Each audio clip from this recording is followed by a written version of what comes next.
Every U.S. citizen born after December 31st, 2024, before January 1st, 2029, the federal government will make a one-time contribution of $1,000 into a tax-deferred account that will track the overall stock market. In other words, it'll be pegged to an index that we'll pick. Right, Mike? These kids would be very wealthy. Accounts will be private property controlled by the child's guardians, and in many cases, those guardians will be the parents. We think probably the parents will be the guardians.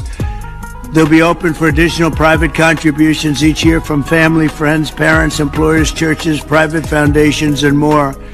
This is a pro-family initiative that will help millions of Americans harness the strength of our economy to lift up the next generation, and they'll really be getting a big jump on life, especially if we get a little bit lucky with some of the numbers and the economies into the future.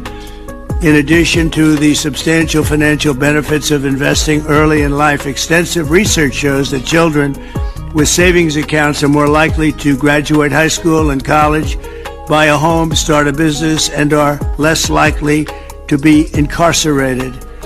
Trump accounts will contribute to the lifelong success of millions of newborn babies.